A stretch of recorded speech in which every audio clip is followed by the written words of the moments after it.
I believe personally that the book of Genesis is a first-hand account from the Most High. Reading the Bible and I'm letting it speak for itself. I do try not to go in with the preconceived bias. For him to have the divine council court of heaven, these spirits are not outside of space and time like God can be. Like, these spirits are in space and time. Ezekiel's in a vision, God cannot lie, and he's looking through the firmament and he's seeing the likeness of a throne in this verse. Because heaven is created, he must exist outside of it. He is in heaven, but that's a created place. It must have had a beginning. He has not. There is another place where he exists outside of the creation. Related to hell being in earth, I think that's definitely possible. We can't access it right now. I think of it in like layers of physics. There's probably 9 or 10 physical dimensions in our world, and we basically live within 3 right now. When we're out of our physical body, we can get to it, but inside this body we can't. And when there's a new heaven and new earth, then there's no more sun and no more moon. Jesus is lighting up the earth. Also, it's 1,500 by 1,500 by 1,500 square miles, right. and if it's coming down and it lands on the globe Earth, that's another thing you got to think about. Yeah. Because if it's a globe, it's going to land on it. It's not gonna Hopefully, it folds down. Yeah, exactly. And it covers. But if you do believe in the flat Earth, obviously it's just going to come down and land on the flat Earth.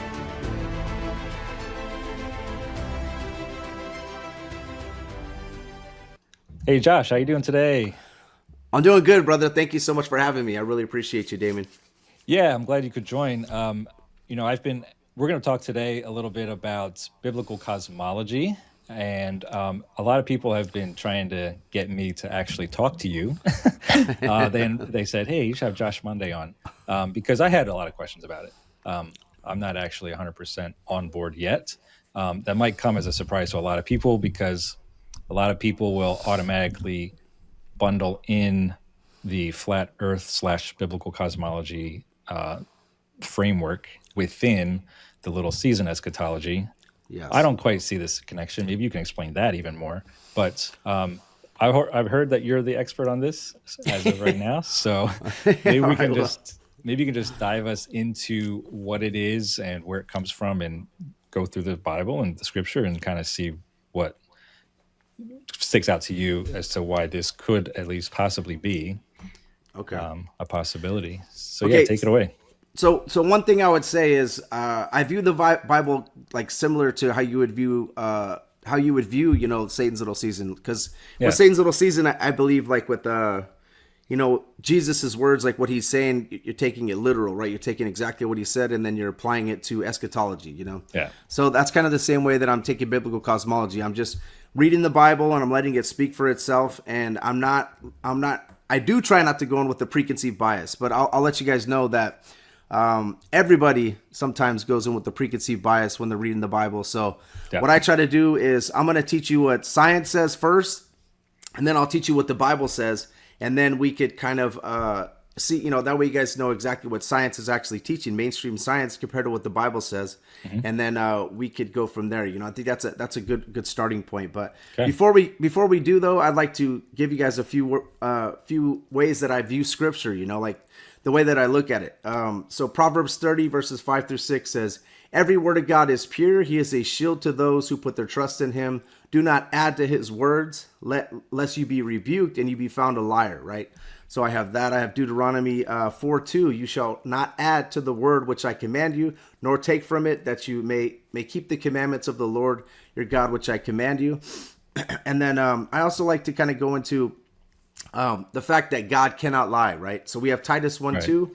It says, in hope of eternal life, which God that cannot lie promised before the world began. And then we also have Hebrews 6:18, which says that it's impossible for God to lie.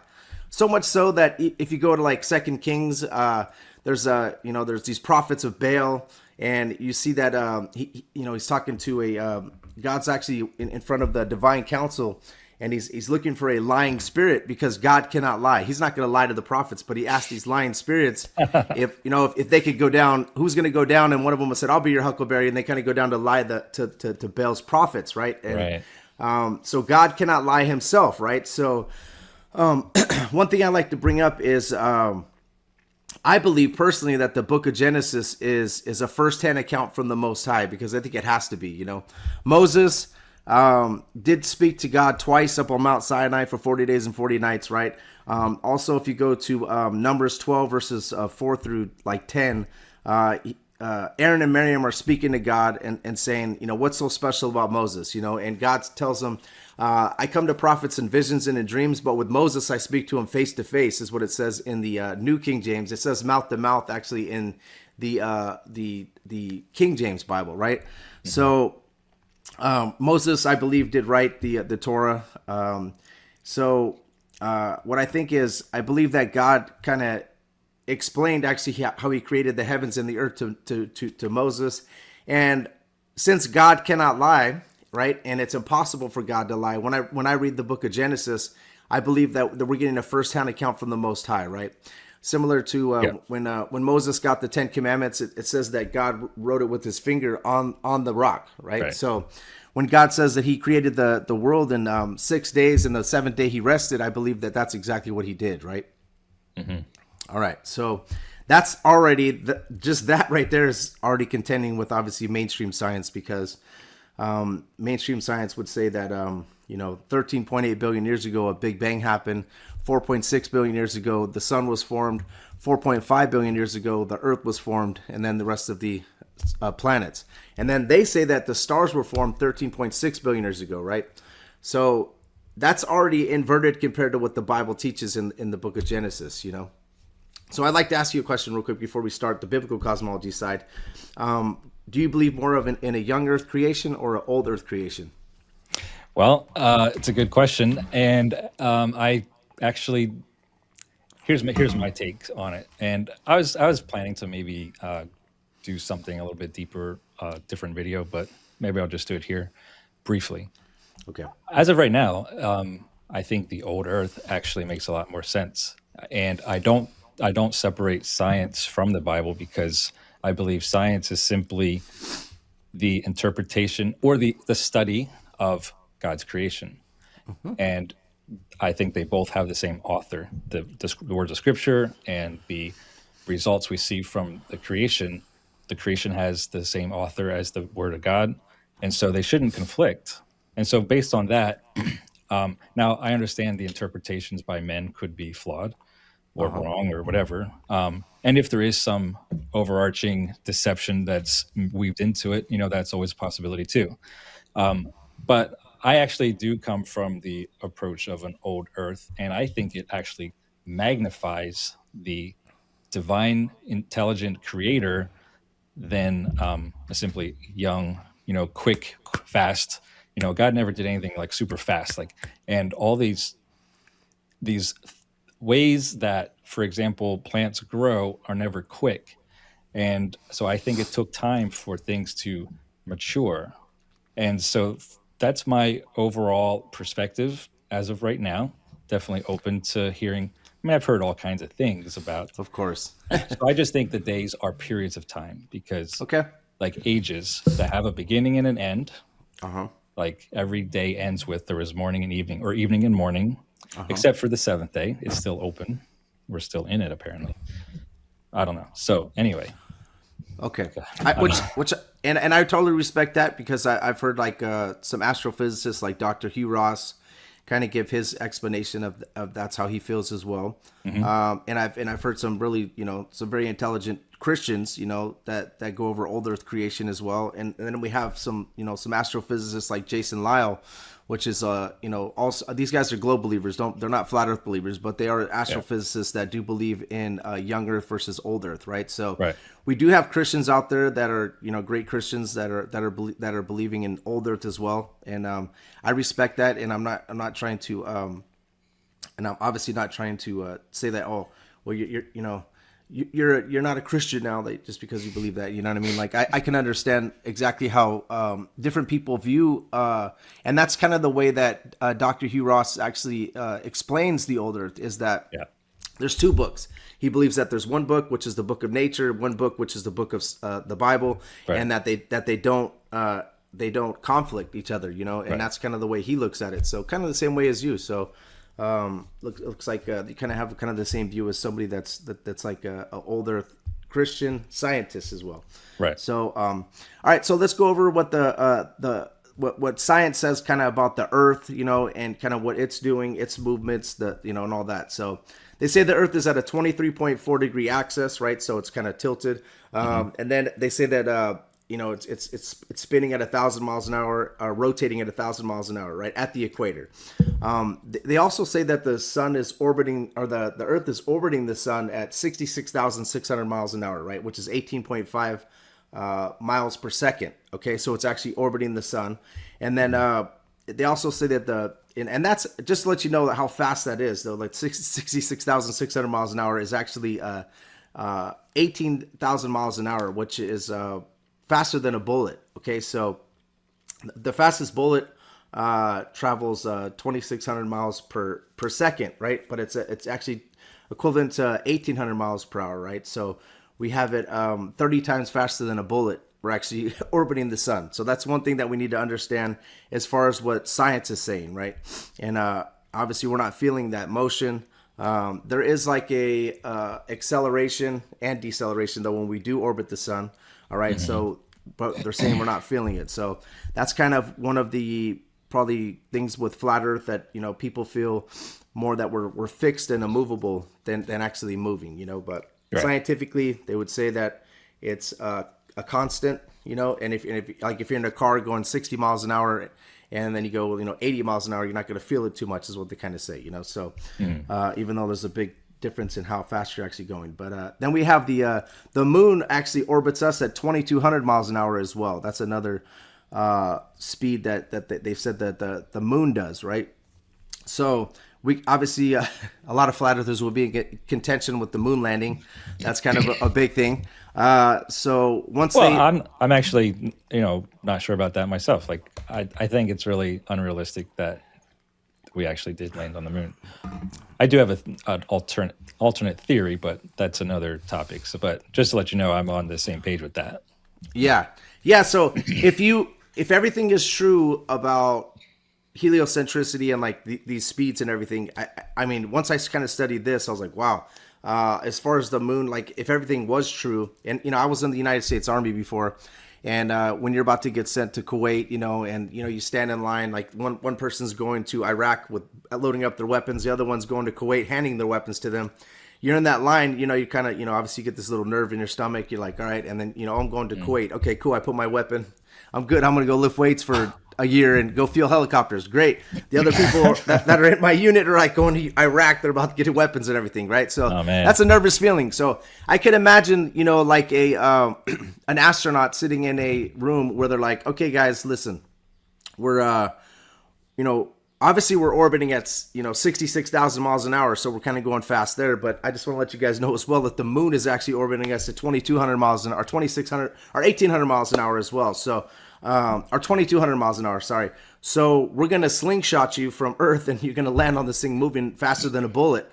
Just letting you know. And don't worry, because if you get in a fender bender accident, your neck's, can, you get your neck hurt, but if you're about to get slingshotted onto a moon that's moving at 2,200 miles an hour. So I think that if I was sitting in that briefing and I was an astronaut, not only would I be like, the hard part for me would probably be the Earth spinning at 1,000 at first. I'd be like, that's 1,000 miles an hour, and then you're going to shoot me off that onto the moon. They're like, oh yeah, but we're also going 66,000 miles an hour. Then you're like, oh, okay, that's pretty fast.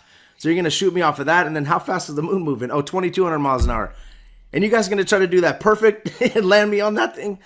So obviously, with math and the gravity and everything that they kind of have broken down, that what they try to do is have them catch the moon's orbit, right? So that way, now you're in the moon's orbit. So all those speeds to you probably wouldn't matter as much if you trust the math and everything. So that's just something that I think about as far as the moon landing, like just besides the fact that everyone just says, oh, this is wrong about this, all these different things that they try to find with the photography.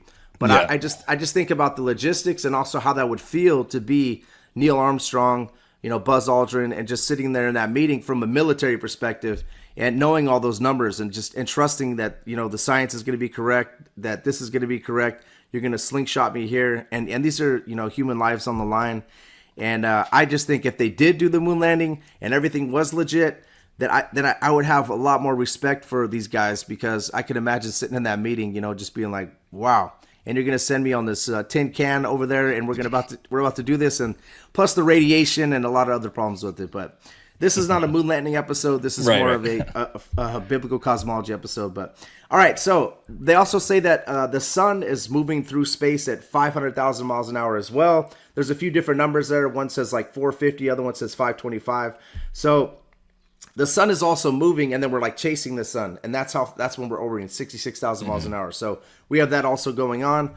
They also say the sun is 93 million miles away. Okay, so that number has changed quite drastically from obviously before, because the scientists before were kind of just saying that it might be 5 million miles away. Then they went up to like 10, and then went up to like 20, and then they finally landed on 93 million miles away. So we have that. And then also the Earth's curvature, right? So the Earth is a sphere. So they actually say oblate spheroid, right? So they say that every 1 mile is 8 inches squared, is kind of what the curvature rate is supposed to be. So that's something in flat Earth. Obviously, what they do is they try to go and test that. They try to go and say, all right, well, at 10 miles, that's 66,000 or 6,600 feet of curvature. So we're going to do observations from 10 miles away and see if we could still see that object, right?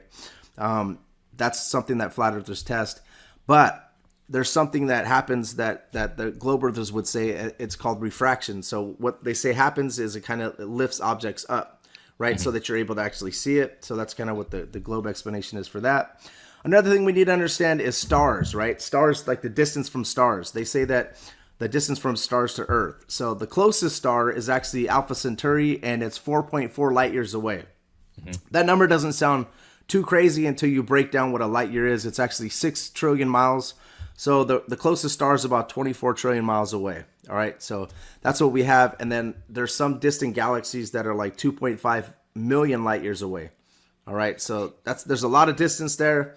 Yeah. So if you believe this, then I can understand the old Earth perspective. Okay, since you do believe in heliocentricity and everything kind of science is saying, if this is all true, then I can understand what an old Earth perspective has. Because what they're trying to say is that if they're that far away, it takes a certain amount of time for light to reach the Earth. All right, so if they are that far away, that's kind of how they get the billions of years of the stars being formed. Because if they're looking at a telescope and it's like they're looking all the way far into the distance, and then they're seeing this star, and then they're actually seeing the light from the star, they feel like they're looking in the distant past, and that, if you do the math on how long it takes for light to hit the Earth, and it's that far away, that's how they get those numbers of the billions of years, But there's different trains of thoughts on that, but so I want to let you know that. And then also the universe is expanding at 1.3 million miles an hour, right? So that's something that we need to understand as well. So the universe is expanding always, right? And that's what they say. But with that contention, once I do go through the biblical portion, you'd understand, like, God said he put the moon, sun, and the stars within the firmament, right? God's throne is above the firmament.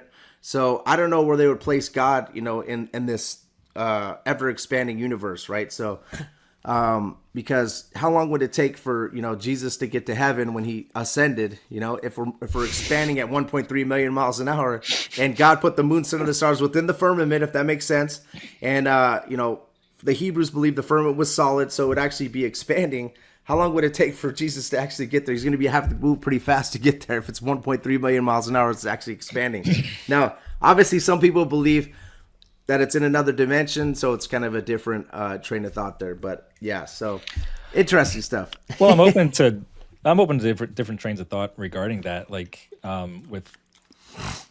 recently, in the past couple of years, I've really kind of had this idea that heaven and earth are the same creation, the same thing. They're all just kind of meshed together. We can't always see necessarily, I don't think, every part of the supernatural world or the heavenly world, but I do kind of think it might be all one creation created at the same time, the heavens and the earth. Okay. Yeah. I don't know. Well, It's a good train of thought, because in Ephesians 6 verses like 10 through 18, when Paul says we wrestle not against flesh and blood, but principalities of evil, right? He's talking about principalities, and then he talks about spiritual host of wickedness in heavenly places. Heavenly places meaning, the wickedness is obviously not in God's heaven, right? But it's in heavenly places. In the Bible, there's three heavens. One of the heavens is where the moon, sun, and the stars are located. Second heaven is the firmament, which is Genesis 1:8.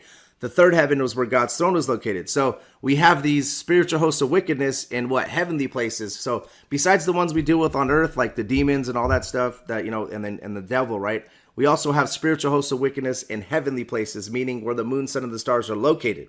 And we have Daniel, book of Daniel, where Gabriel is coming to deliver a prayer to Daniel, and he says that he was fighting against the prince of Persia to get to Daniel, right? So what happens is he said he had to call Michael the archangel to help him, and then that way he can get to Daniel. And it took 21 days for him to get there. So what I see there is where the moon, sun, and the stars are located between heaven and earth.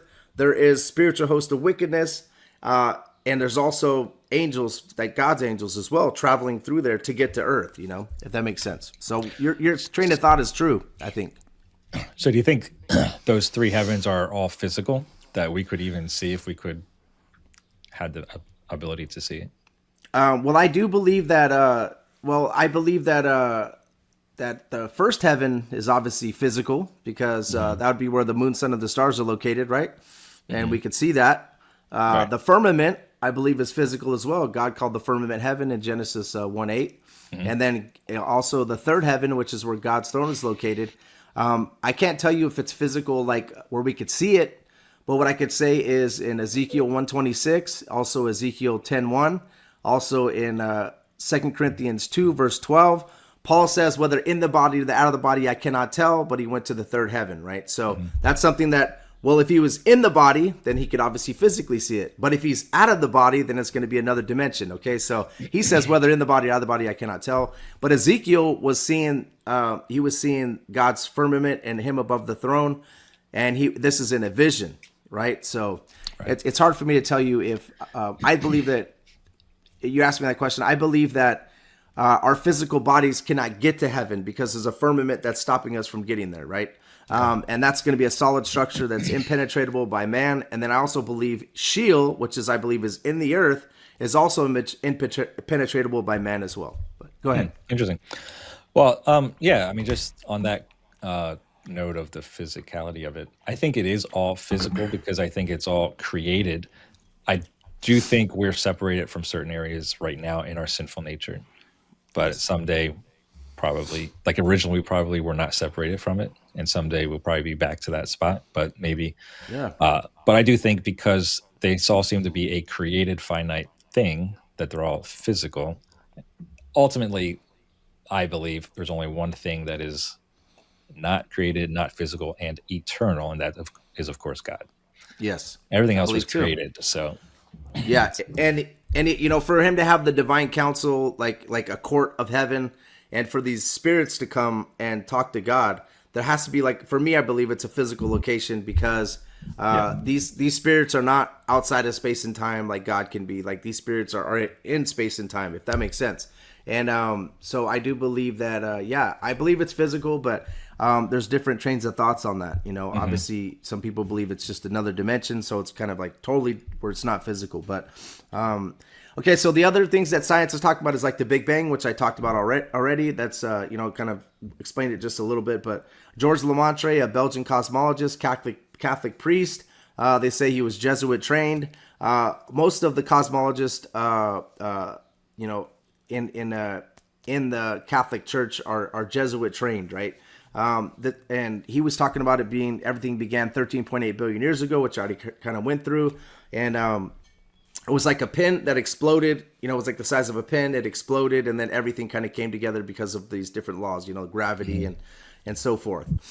So we have that going on, and then we also have evolution. Charles Darwin in 1859 kind of came up with the theory of evolution, and he was also, his great grandfather was a 33-degree Mason. He's the one that first started looking into this, and then he kind of passed down this knowledge to his son, and his son was a preacher. He said, I don't want to come out with this because obviously it goes against the Bible. And then Charles Darwin, his son, was the one that actually took it, kind of ran with it, kind of did these different experiments and stuff, and they came out with evolution. And then the next one that we have is in the scientific trinity is going to be the heliocentric globe. Sorry, the heliocentric model, right? Which came out in 1543, and this is going to be Copernicus. And they say Copernicus was also a bishop in the Catholic Church, and also they said he was a known occultist. Now, am I 100% sure on this? I don't know, man. This is back in 1500s, so I have no idea if this information is going to be true. But they also have a lodge named after him, Freemason Lodge, Copernicus CHP 246. That's a few things that I found, but I believe that this is kind of like a scientific trinity that all kind of goes together. We got the heliocentric model. We also have the Big Bang Theory, and then we also have like evolution. Like this kind of sometimes gets put in a package deal. Now with Christians, it doesn't always get put in a package deal. A lot of Christians like Hugh Ross and these other astrophysicists and Jason Lisle, they all deny evolution. But you have there's another gentleman that is a scientist that does believe in theistic evolution. So I don't know what your thoughts are on evolution compared to the Bible, or what you feel. I don't see how it has any place in the discussion at all.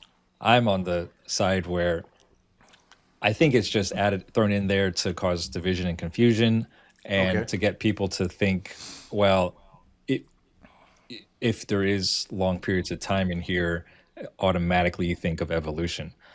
I don't think one has anything to do with the other, because for the major evolution or transformations that are described in evolution to take place, you would need much longer periods of time than what even science is saying we have. So it's true. So I think evolution we could just remove it and never talk about it. In my opinion, I think it doesn't belong in the conversation at all. I think it's totally wrong, and I don't think an old Earth proves it, or supports it at all. Perfect. That's my perspective. Yeah, and that's a lot of people that that are on the scientific level doing these discussions also don't believe the Christians, not the other scientists, but the Christians don't believe in it as well. So it's kind of the same train of thought as you. I feel like I'm talking to Hugh Ross here. No, I'm just kidding. Dr. Hugh Ross. Anyways, next one. Okay, it's like Copernicus, in his writings. I just want to kind of go over this. It's De Revolutionibus of the Order of the Heavenly Bodies 10. So in his writings, this is kind of what he's writing. He's like, and this, he might just trying to be poetic. This is not maybe his literal train of thought, but he might just be trying to be poetic for people. But it says, in the middle of the sun, or in the middle of all, sits the sun enthroned. Now, his train of thought back then was that the sun was stationary and that everything was orbiting the sun, and that there's only one universe. Okay, he's not thinking that there's billions upon billions of universes. He's just thinking of that because that's all he can see with his telescope, right? He says, in the middle of all, sits the sun enthroned. In the most beautiful temple could we place this luminary in any better position from which he can illuminate the whole at once. He is rightly called the lamp, the most mind, the ruler of the universe. Hermes Trismegistus names him the visible God. Electra calls him the all-seeing. So the sun sits upon a royal throne, ruling his children, the planets which circle around him. The earth has the moon at her service. As Aristotle says on his Animals, the moon has the closer relationship with the earth. Meanwhile, the earth conceived by the sun becomes pregnant with an annual rebirth. Okay, so one thing I want to point out, first of all, he calls the sun the lamp, and as we know in Revelation, the lamp is actually going to be Jesus, right. And when there's a new heaven and new earth, then there's no more sun and no more moon. Right. Jesus is lighting up the earth, right? So, just the way that he's speaking about the sun is kind of similar to how, like, the esoteric way of thinking of a sun, like it's sitting in a temple, it's on a throne. It's almost like you're pointing to the sun being like a god, right? That's kind of what I'm reading here. But like I said, he could be trying to be poetic and speaking this way. I don't know. But. And to kind of to one of your points, I think, to kind of help support what you're saying, this is something that I've thought about before and don't really have a good answer for, but in the future when the sun is no more. But the new heavens and new earth, I mean, the kingdom comes down here to this earth, I believe, and I think we'll be here on this earth. With According God. to, yeah. So there's got to be a lot of major transformation there. So traditionally, scientifically, the earth is only possible because it is in balance with the sun. And so if the sun goes away, what's going to happen to that? How does that throw things off? Either there's a major transformation or it's not how it's set up, which is what you're saying. Yes. Yeah, maybe we're geocentric and we don't need the, that if you do believe in the globe, maybe we're geocentric and we don't need the sun. Maybe the sun needs us. Right. So that's kind of a train of thought that you could kind of think of. Also, it's 1,500 by 1,500 by 1,500 square miles. Right. And if it's coming down and it lands on the globe Earth, that's another thing you got to think about. Yeah. Because if it's a globe, it's going to land on it. It's not going to Hopefully be... it folds down. Yeah, exactly. And it covers. But if you do believe in the flat Earth, obviously it's just going to come down and land on the flat Earth, So Right. That's also another way to think about it. Like, okay, so this thing's coming down on a globe and it's 1,500 miles. Then obviously there's curvature to the Earth, so it's going to be having to fold and like kind of land on it, if that makes sense. Conform so that's to another the surface. Yes, which God obviously can do. So we can't say that he can't do that, but that's another train of thought to think of. All right, so we have that, and then Isaac Newton is another one. He obviously came up with the theory of gravity, and they said that he started writing it in 1666. So we got a little 666 there. Also, the 66,600 miles an hour is another one, and then so I'll go over a bunch of them at the end. But so we have that going on. All right, so that's kind of explaining what science says. Obviously, it's not everything, but I could go into an old Earth, young Earth, talk about that, but that's not really the discussion here today. Right. But and I know you believe Jesus's words, when he's speaking about Satan's little season. But Jesus also says in John 5:45 through 47, he says, "Do not think that I shall accuse you, the Father. There is one who accuses you, Moses, in whom you trust. For if you believe Moses, you would believe me, for he wrote about me. But if you do not believe his writings, how will you believe my words?" Okay. Right. So he's basically vouching for Moses. Also, I have that Numbers 12 verse 4 through 8. We're vouching that Moses spoke to God face to face or mouth to mouth. And then obviously he's been on Mount Sinai 40 days and 40 nights twice. He got the 10 Commandments written by God's fingers. So we kind of have some legitimacy to the book of Genesis. All right. That's Right. my whole thing. So Right. I'm going to go to the Bible real quick and go through Genesis real fast, like the first 4 days of creation. That's all we need for this discussion. Okay. So what I'll do is let's just go there real quick. We're just going to read Genesis 1. So it says, this is the New King James, just so you guys all know. In the beginning, God created the heavens and the earth. Now in the King James, it's going to say heaven, right? So here the word is Shemaim and earth. So it can be a plural heaven, or it could be heavens, either way. So the train of thought here is, in the beginning, God created the heavens and the earth, right? And I believe personally that this is the day that God laid the foundations of the earth. If it's a globe, then obviously he made what's going to be underneath the earth, right? If it's a flat earth, then he's laying the foundations of the earth, right? I think this is when he did that. And he could have created just the heaven, where his throne is going to be located and all that. Or he could have created the heavens, which is going to be like where he's going to place the moon, sun, and the stars. And he's also creating where his throne is going to be located, right? And he also says he created the earth. So I believe that that's when the foundations are laid. The reason why I believe that, because in Isaiah 40, verse 22, God says, have you not heard from the beginning when I laid the foundations of the earth, right? So he has taken you back to the beginning. And then it says, the earth was without form and void, and darkness was upon the face of the deep, and the Spirit of God hovered over the face of the waters. So we have waters here, right? And it says the Spirit of God, which I believe is the Holy Spirit, is hovering over the face of the waters. So if you read this to this point, you already kind of have what they say scientifically already, because they say way back when it first was formed, there was just waters over the face of the earth, right? And so it's kind of interesting, but I believe that there was waters over the face of the earth because we don't have the continents yet, right? We just have the foundations of the earth, what's beneath it, and we also have the waters, and that's kind of what we see here. Then it said, then God said, let there be light, and there was light, and God saw the light, and it was good, and God divided the light from the darkness. God called the light day, and the darkness he called night. So the evening and morning were the first day. All right, so next we have the firmament being created. It says, then God said, let there be a firmament in the midst of the waters, and let it divide the waters from the waters. Thus God made the firmament and divided the waters which were under the firmament from the waters which were above the firmament, and it was so. And God called the firmament heaven. So that's the reason why I tell you that the second heaven is going to be the firmament, right? Mm-hmm. Okay. And it's separating waters from waters. So this is the flat earth train of thought would be that there's going to be a firmament above the flat earth, and there's actually water above the firmament still, which is spoken about in Psalms 148, where David is saying, praise ye, the heavens, praise ye the sun, praise ye the moon, praise ye the stars, and praise ye the waters that be above the heavens. So he's still claiming it even after the flood, that there's water above the heavens, which would be above the firmament, right?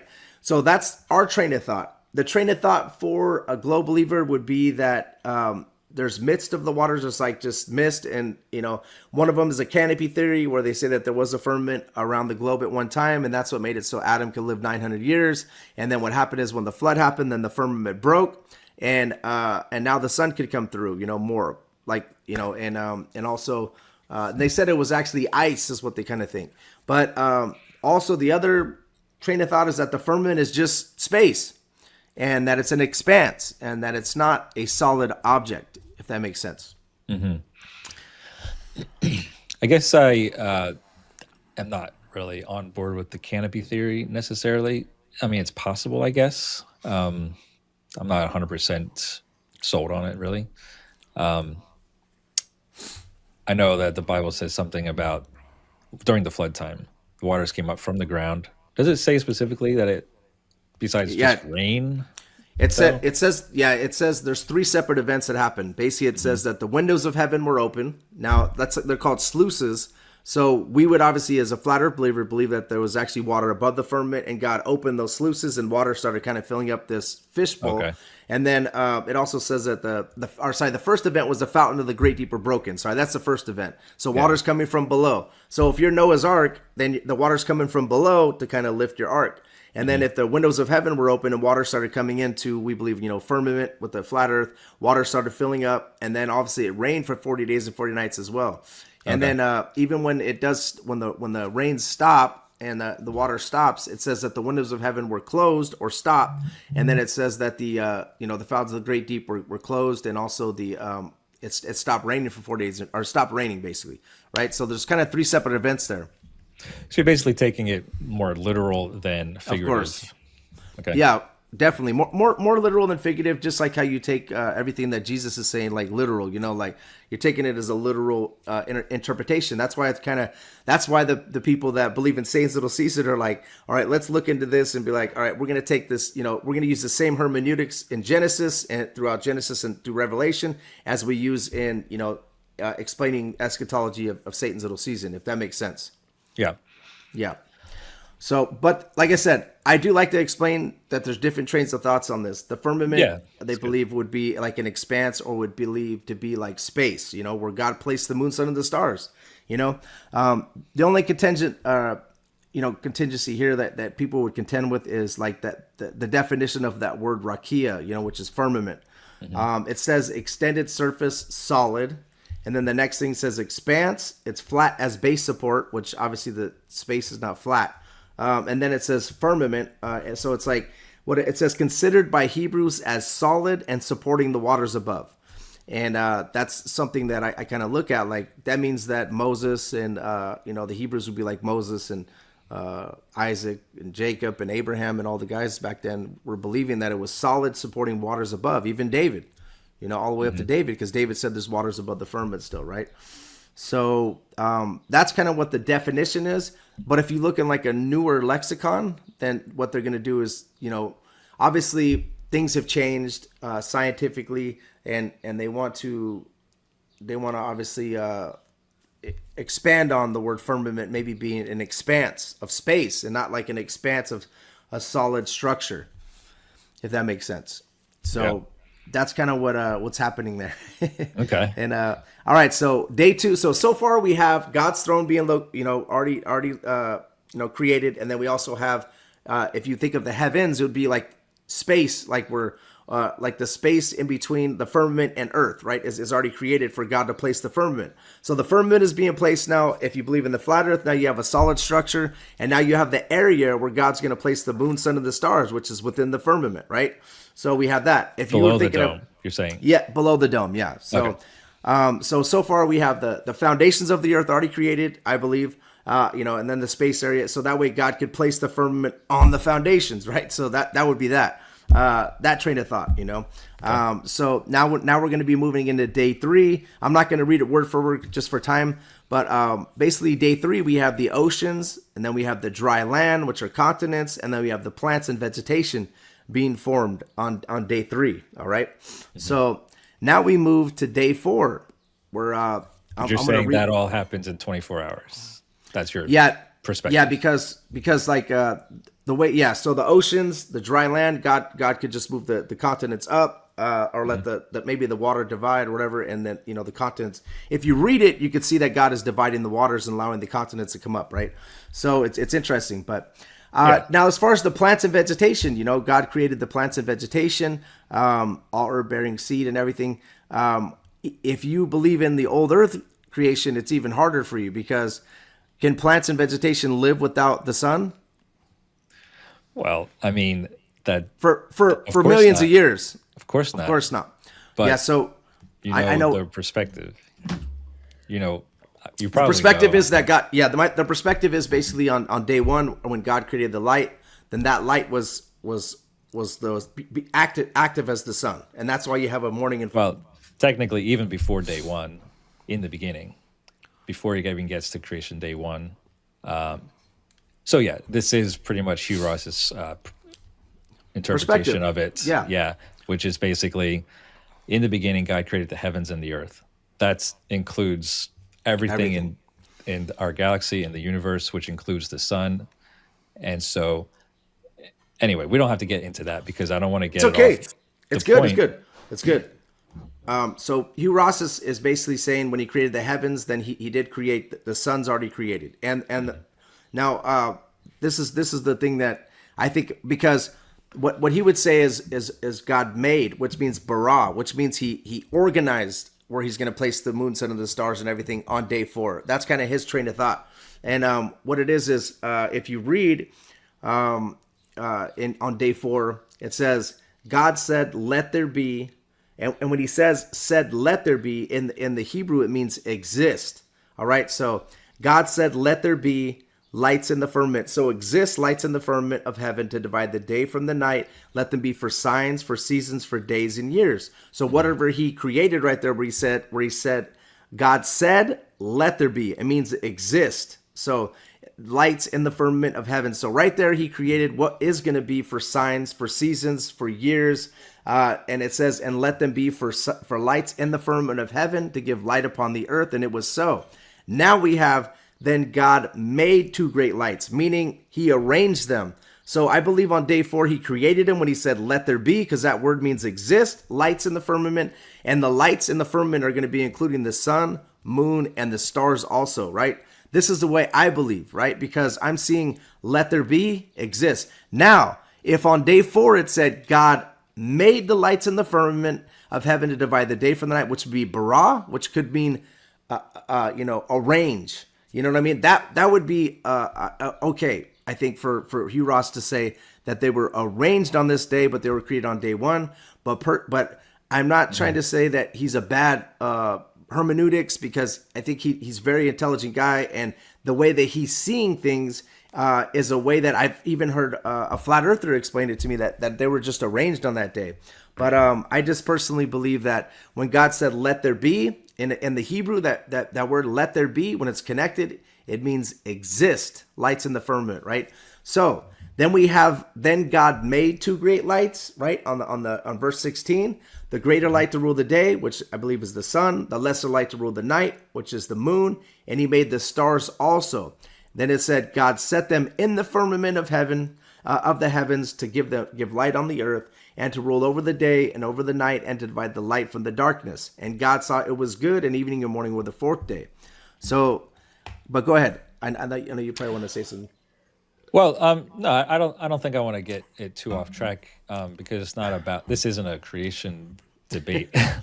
I do want to know the foundations of the flat Earth, biblical cosmology, worldview, and perspective. So we can stay focused on that.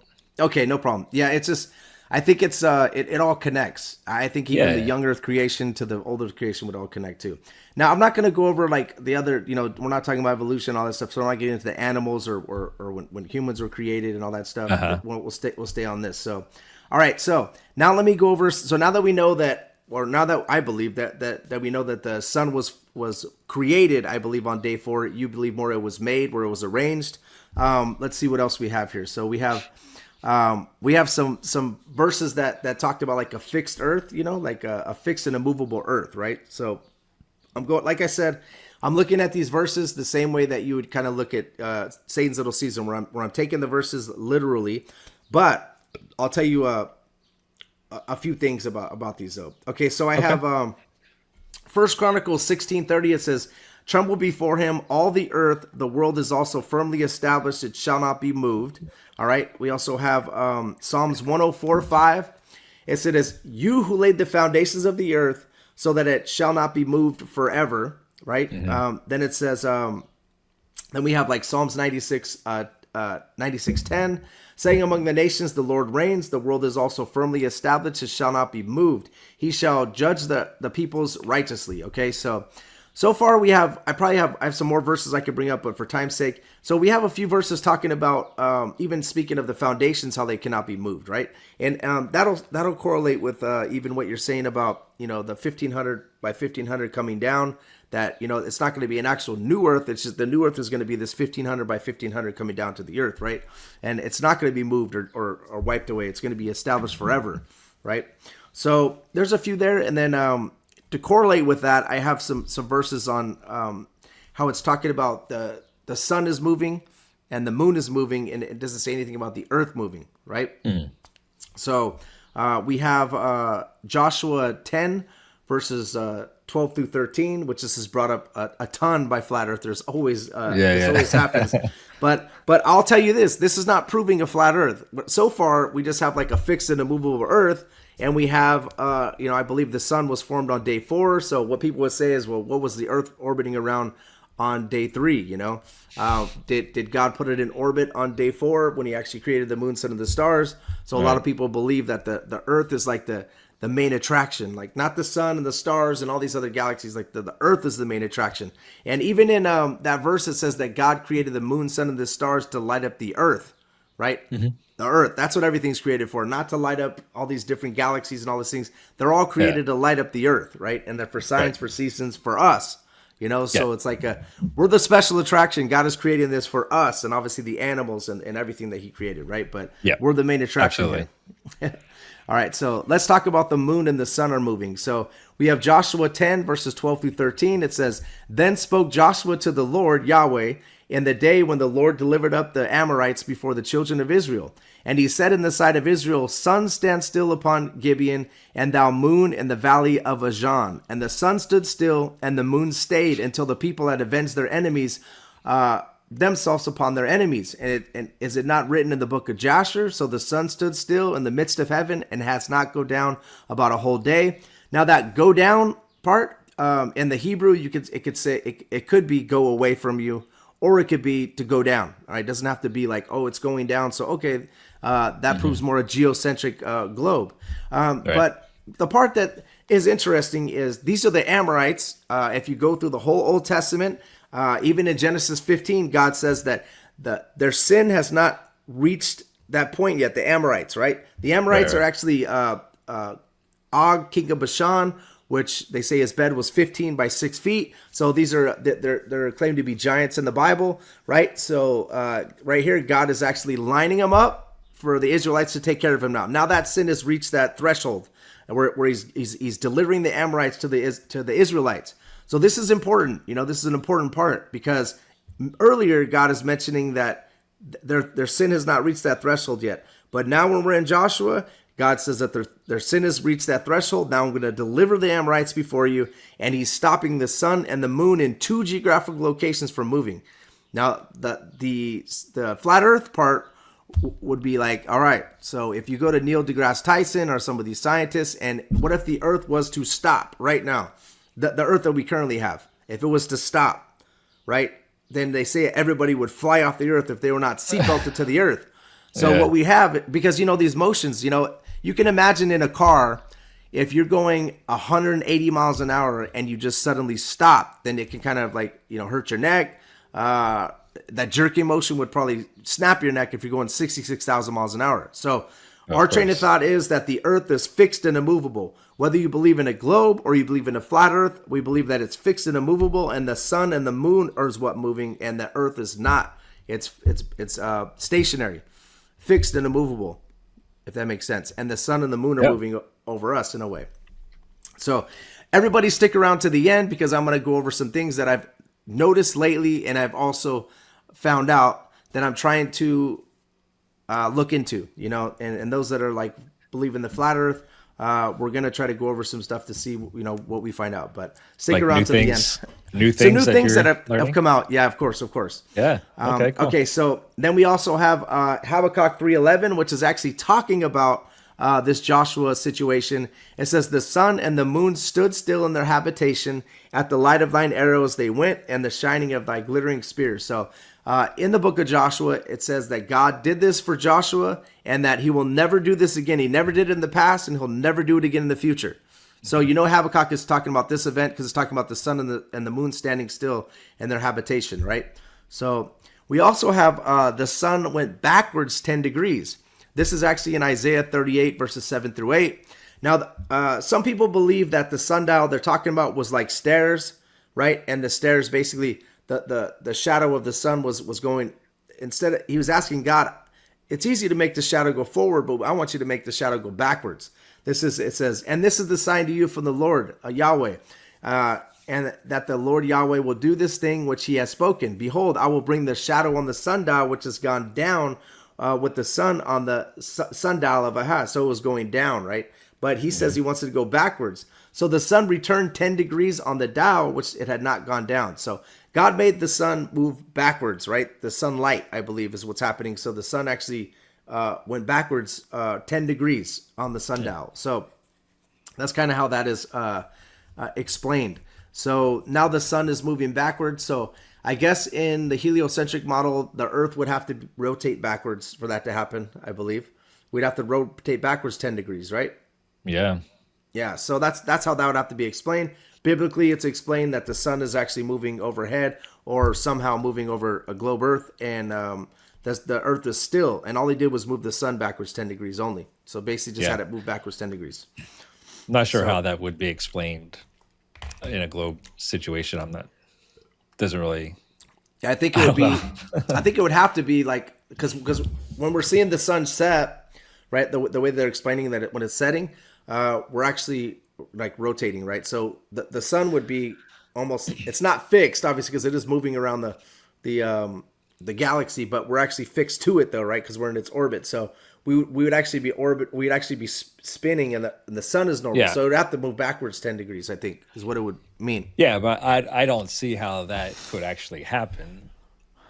I mean, obviously a miracle, but I'm not sure if that's how God would do it. So it's a open-ended question, for me. So definitely. And then this is kind of the verses that I would say, like this is Ecclesiastes 1:5. It says, the sun also rises and the sun goes down and has to its place where it arose. So there's a word, zakra, where it's talking about like when it rises, it means to rise. So we could think it's rising, or it also says to come forth. So it's like coming to you.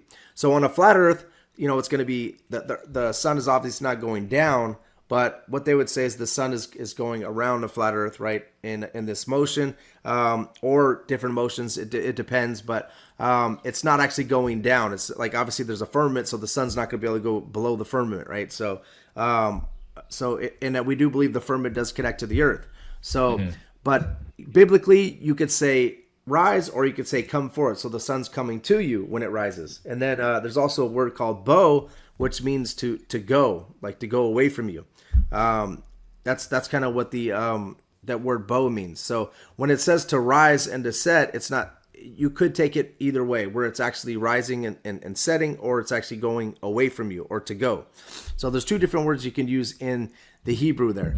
So, and then so we went over that, like kind of those two, like the sun and the moon part. Also, the moon is her own light. It does say that God created the sun being a light, and also the lesser light to rule the day. So and from a flat earth perspective, we believe the moon is a light and the sun is a light. From the globe perspective, we believe that, or they believe that the sun is actually shining off of the moon, right? And it's a reflection. And some people have done some experiments. I don't know if they're 100% accurate or 100% true. I've never done them before, and I do have guys that come to my work, and they use these heat detectors for our pumps, our wells, right? Because I'm a treatment operator. So I haven't done it myself, but some people are saying that the moonlight is colder in the moonlight, and it's actually warmer in the shade in the night. All right. But there has been, I think, Dr. Hugh Ross, I think it was him or somebody said they did it. They did that same experiment like 10 times and they didn't get that same exact thing. So there could be different explanations why the moonlight might be colder than what we think. We think it's actually the moonlight is its own light and it's creating a cold light. But there could be different explanations there. We can't just go with like, oh, well, it's colder, so it's just because the moon is its own light, Right. So there is some verses, excuse me, that talk about the moon being its own light, right? So we have like even Jesus even says it, like the moon will not give her light. We have Ezekiel 32. This is not Jesus, but we have Ezekiel 32. It says, "And when I shall put thee out, I will cover the heaven and make the stars thereof dark. I will therefore cover the sun with the cloud, and the moon shall not give her light." So we have like it's talking about the moon giving her light, and then we have another one. We have Isaiah 13:10.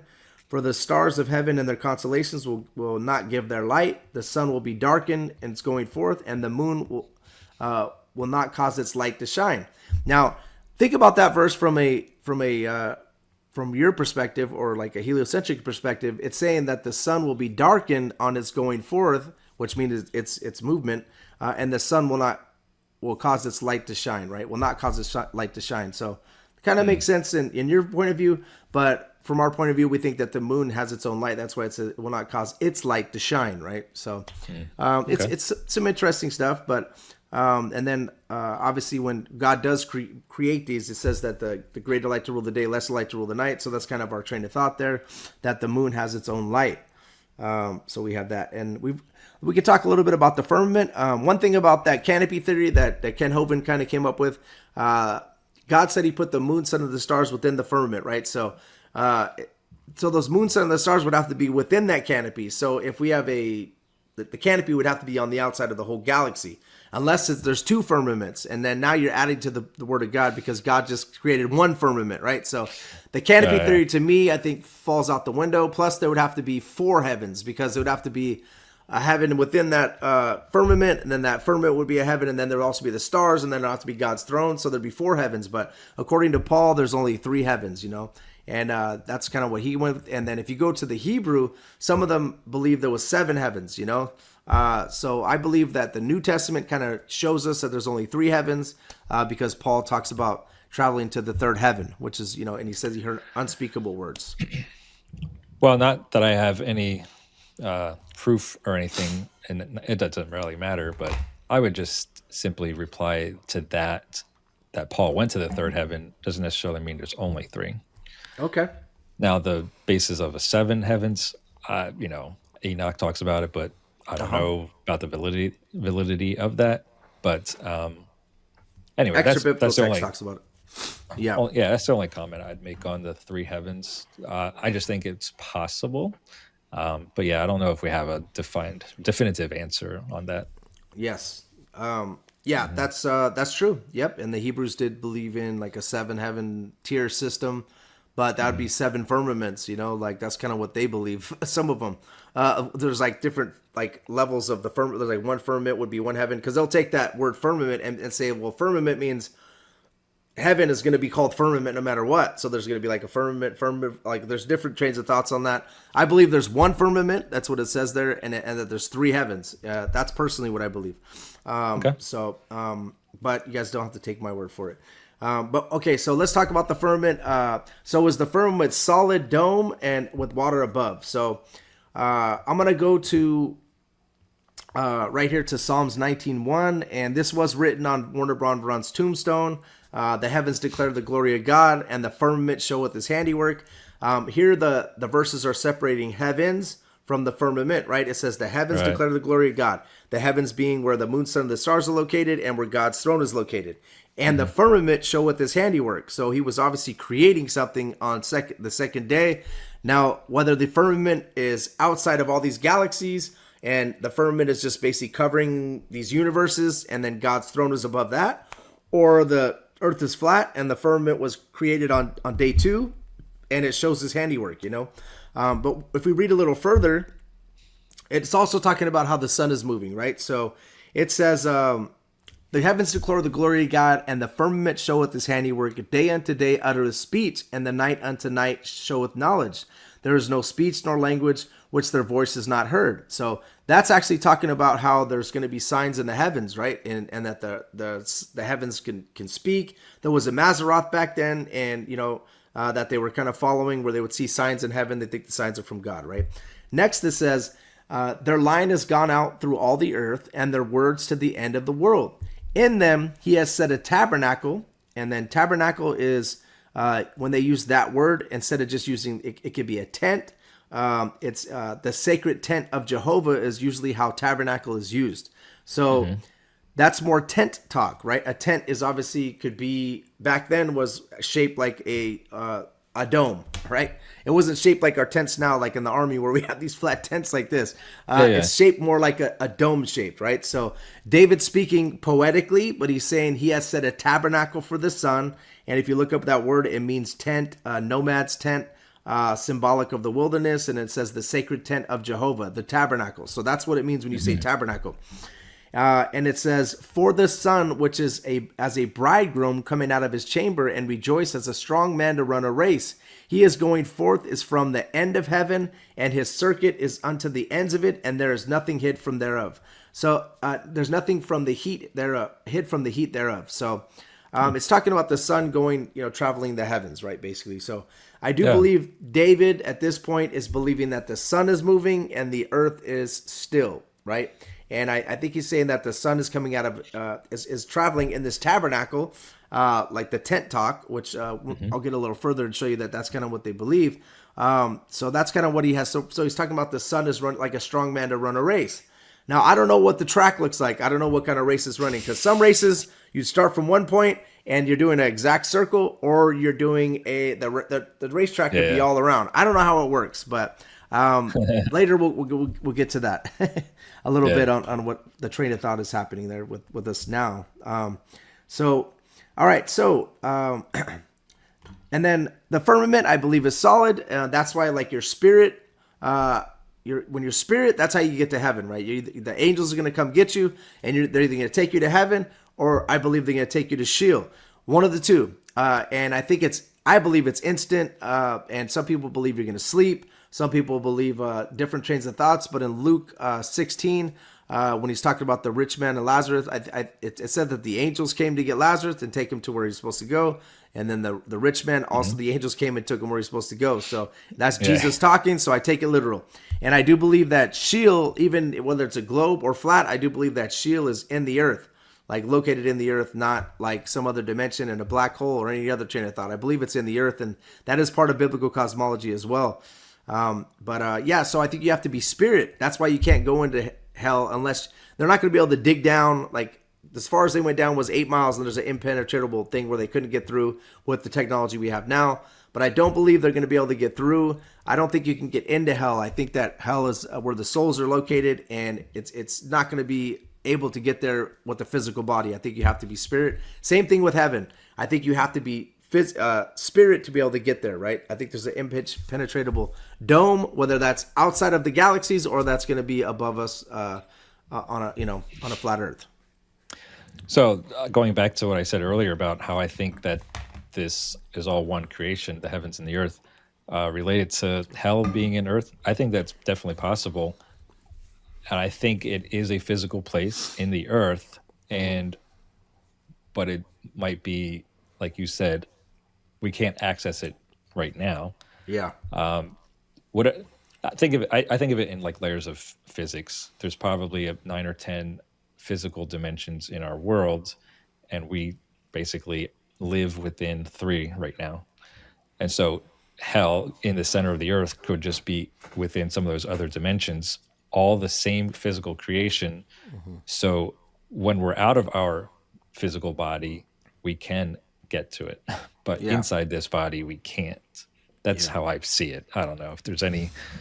No, I mean that's a train of thought that a lot of people have. I think it's interesting, and I think it's physical as well. And I do believe the creation, and you believe that it's all one creation, like the seven. Well, I believe it's 7 days, the 6 days he rest, or 7th day he rested. But I do believe it is all connected. You know, the Bible talks a lot about it, like what happens in heaven is happening on earth. You know, it also talks about like a great earthquake happens and all the stars fall to the earth, and the sixth seal of Revelation, which I think you guys believe already happened in the Satan's little season.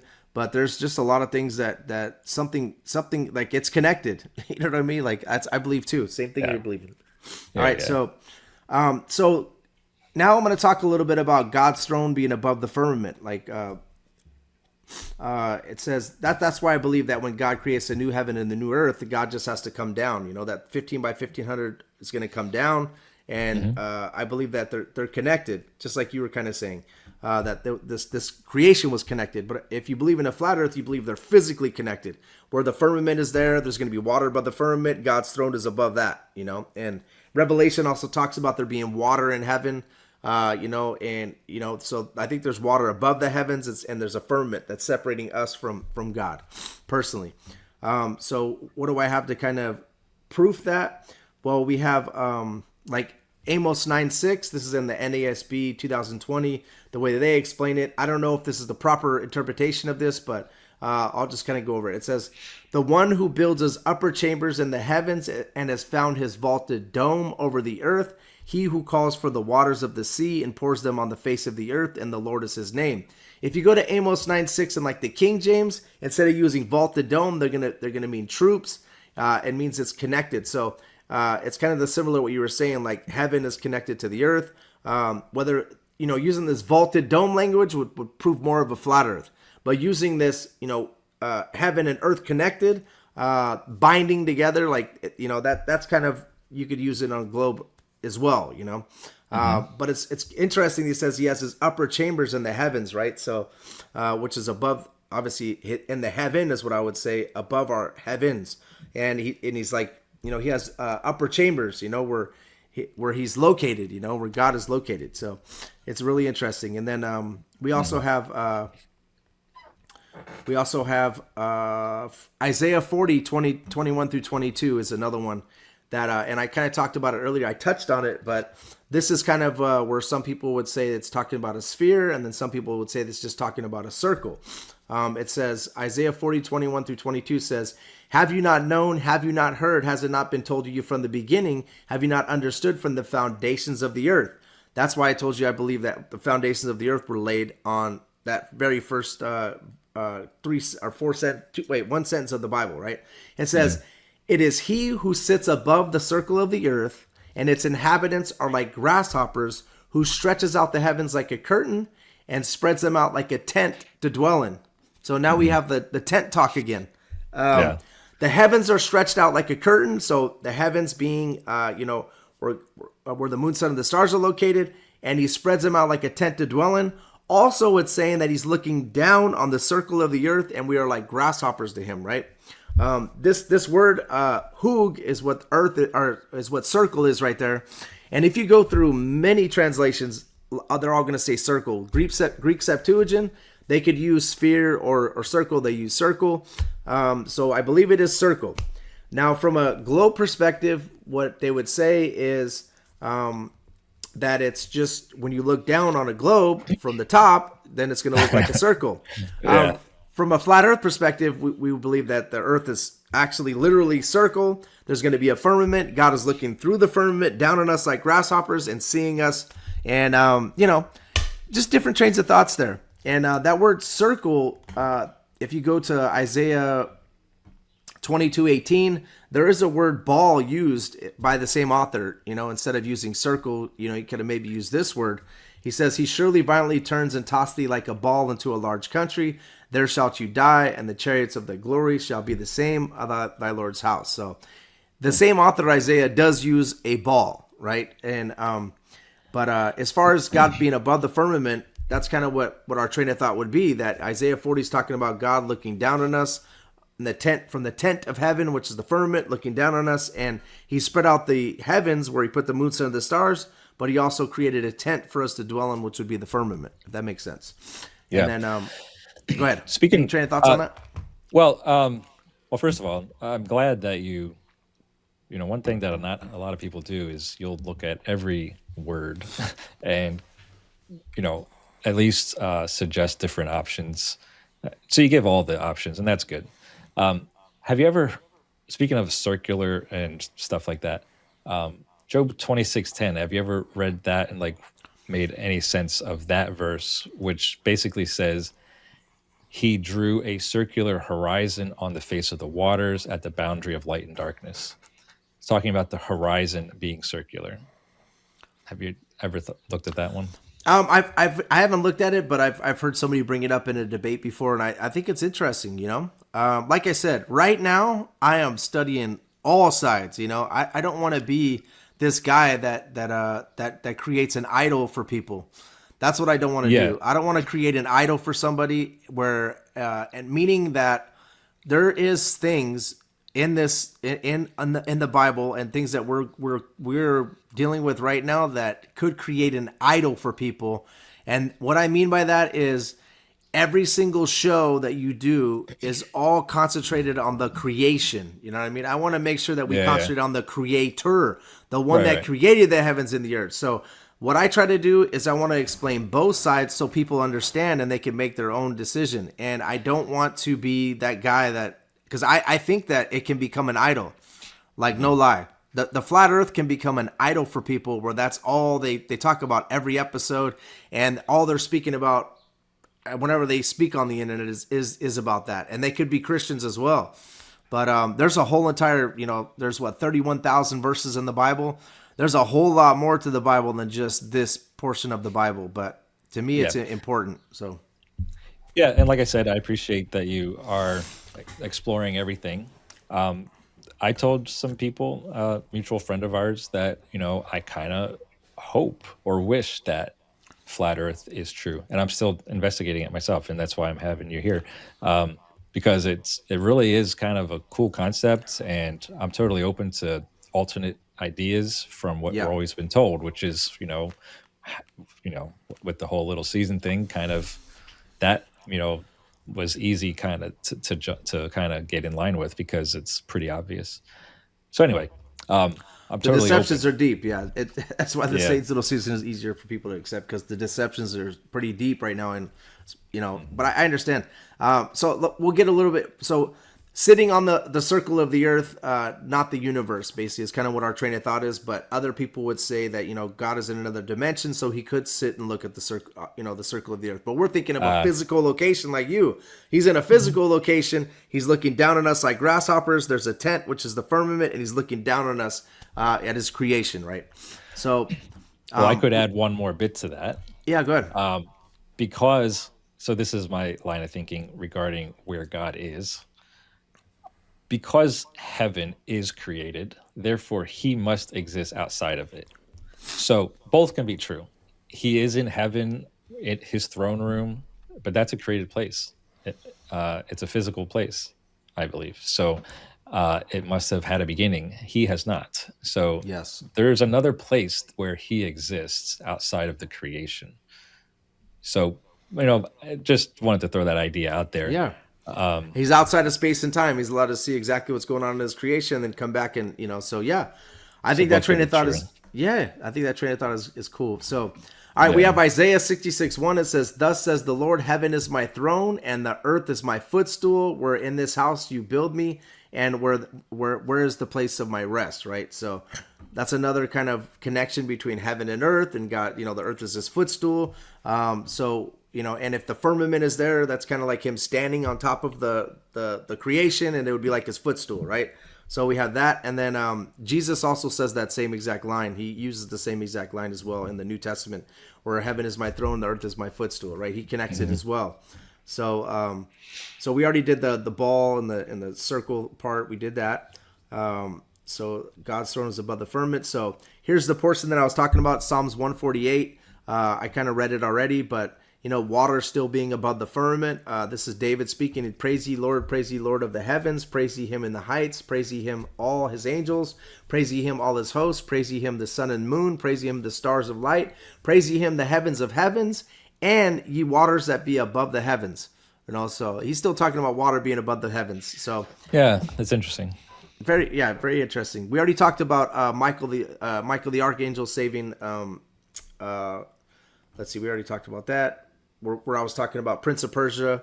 I think we talked about it at the beginning, where the book of Daniel talks about how there was, angel coming to deliver, or Gabriel was coming to deliver a message to Daniel, and then, he fought against Prince of Persia, So I believe between heaven and earth is where there's principalities and where angels are traveling, kind of like Jacob's ladder, basically, where he was actually seeing that other dimension. He was seeing like angels coming up and down. I believe that's happening. And Book of Daniel is talking about that, where an angel's physically coming to deliver a message to him, So between heaven and earth, whether you believe in a globe or flat earth, there's going to be angels traveling, and even, principalities of evil also in there too, trying to stop angels from being able to deliver messages. So it's interesting. So we'll also go to Ezekiel 10:1, which I talked about earlier. It says, "Then I looked, and behold, in the firmament that was above the head of the cherubims, there appeared over them, as it was a sapphire stone, as the appearance and the likeness of a throne." So Ezekiel's in a vision, and God cannot lie. So God is showing him a vision of heaven, and he's looking through the firmament, and he's seeing the likeness of a throne in this verse. In Ezekiel 1:26, and it says, "And above the firmament that was over their heads was the likeness of a throne, as the appearance of a sapphire stone, and upon the likeness of the throne was the likeness of the appearance of a man above upon it." So he's looking through the firmament and able to see the throne, and it says that the appearance of a man above upon it, right? So I think that's interesting. So I think that's kind of showing you that above the firmament, that God's throne is located up there. That's what how I interpret this, right?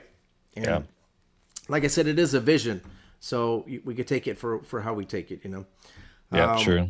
And then also, this is Ezekiel 8:3. It says, "He stretched out the form of the hand, took me by a lock of my hair, and the Spirit lifted me up between the earth and heaven, and brought me in visions of God in Jerusalem at the door of the north gate of the inner court, where the seat of the image of jealousy was, which provokes to jealousy." So this is also a verse connecting heaven to earth, like this is in between, where he's doing, he's getting this vision. So it's talking about Ezekiel when he's getting these visions of God, right? So we have that. And then Revelation 4:6 is one where it's talking about, it says, "And before the throne there was a sea of glass like unto crystal, and in the midst of the throne, round about the throne, were four beasts full of eyes and behind."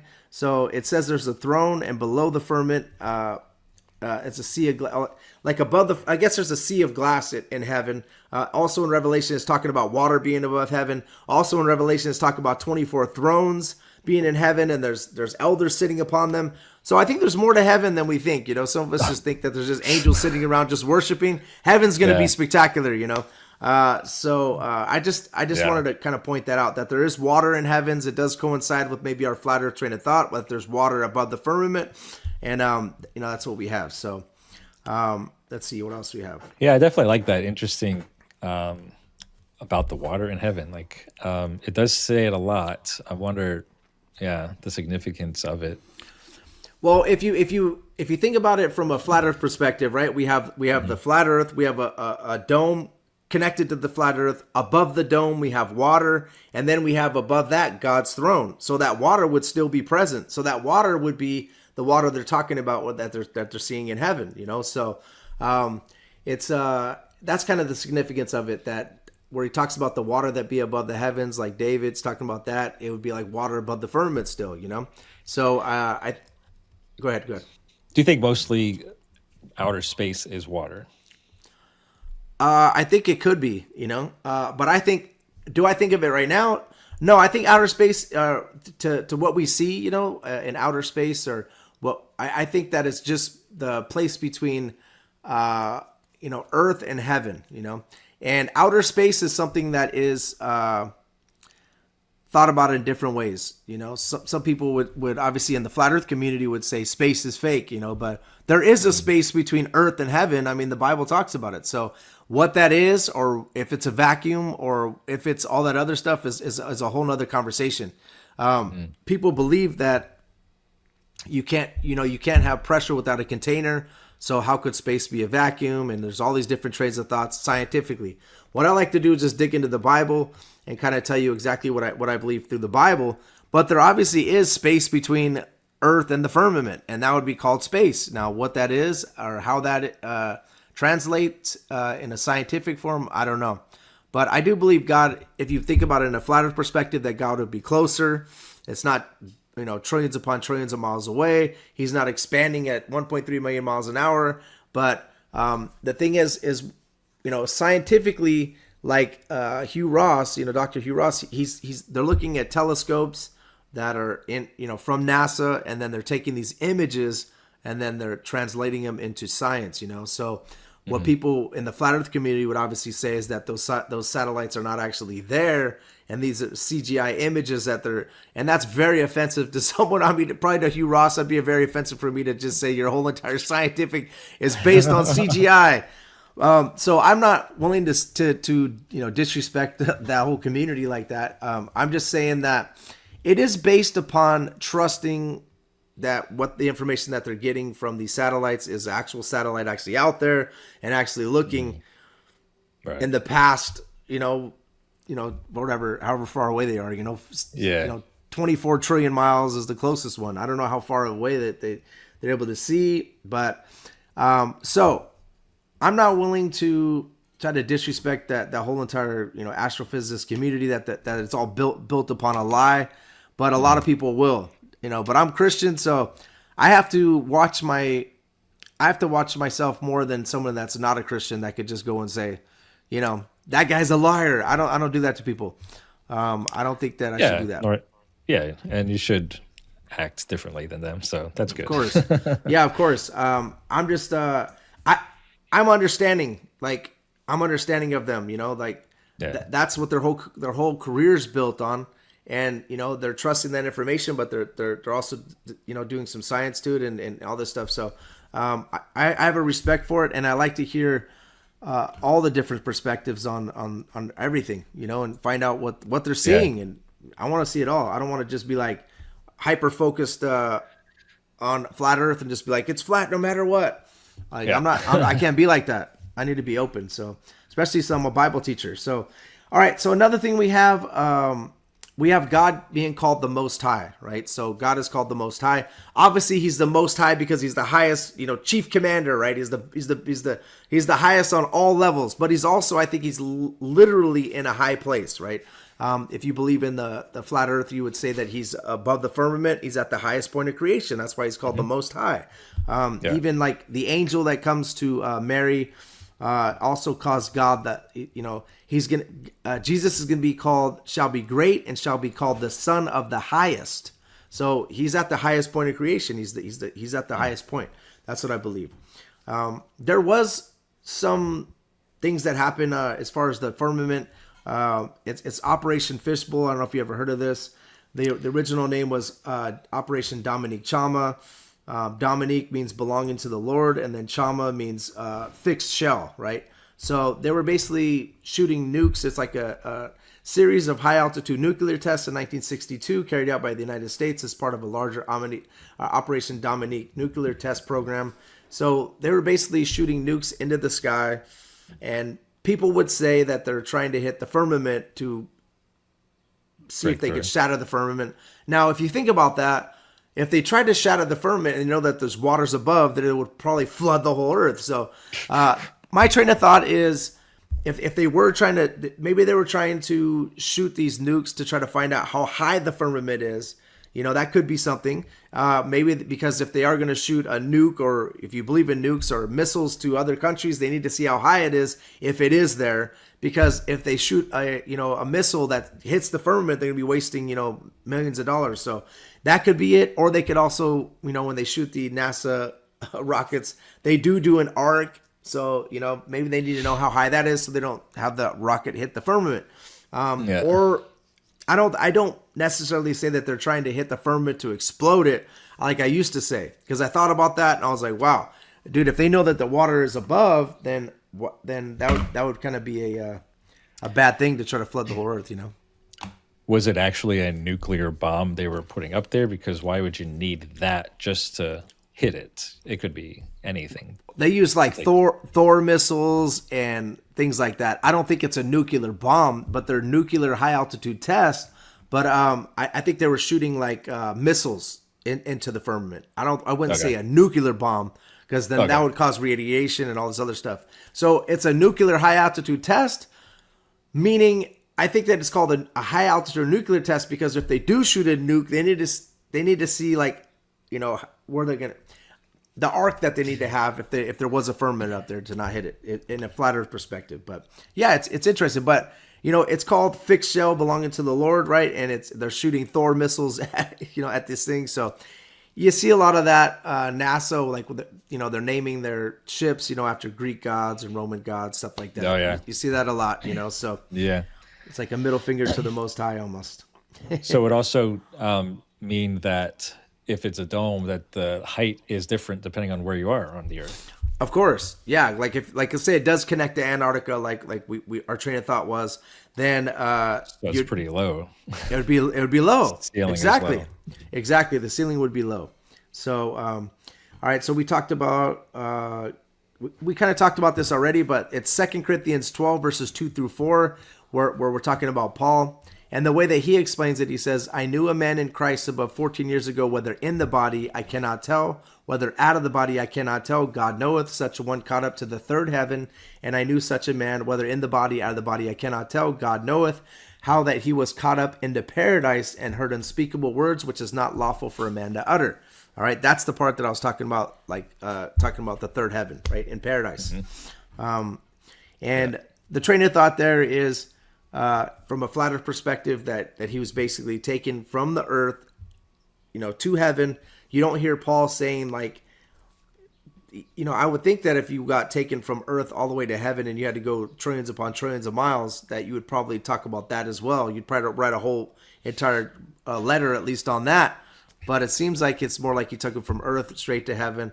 And he said, whether in the body, out of the body, I cannot tell. Now, if you're going through space and everything, you probably know that you're out of the body, So, and you would definitely want to write something about it. Of course, yeah, and I think that he would definitely mention it. I think because people are infatuated with space if they've been there or whatever or seen it. So I would think that he would write a lot about it. So, and then we have when Jesus was baptized. It says in Matthew 3:16-17, and Jesus, when he was baptized, went up straightway out of the water, and lo, the heavens were open unto him, and he saw the Spirit of God descending like a dove and lightning upon him, and lo, a voice from heaven saying, this is my beloved Son, in whom I am well pleased. So from a flat earth perspective, God is above the firmament, right? And he's able to, he's closer, so he's able to speak, and then they're able to hear. From a globe perspective, God is obviously in another dimension or far, far away.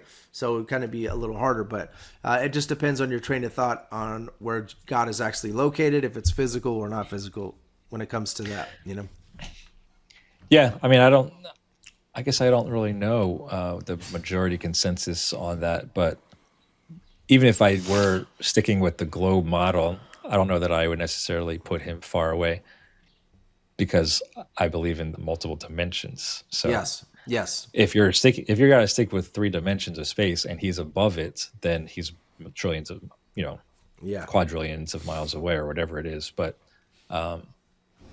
so I don't necessarily personally think he has to be so far away, even in the globe model. Okay. Perfect. And then another one that we have is Revelation 1, 7 through 8. Behold, if he come with clouds, and every eye shall see him, and they also which pierced him, and all kindreds earth shall wail because of him. Even so, amen. Even so, amen. I am the Alpha Omega, the beginning and the ending. Right. So this is Jesus saying he's going to be coming on a cloud, or already came on a cloud, like with the Satan's little season theory, and that every eye shall see him. Right. So if we're orbiting at 66,000 miles an hour, and doing all these different things, then and he's coming on a cloud, he's gonna have a pretty hard time probably trying to catch that Earth.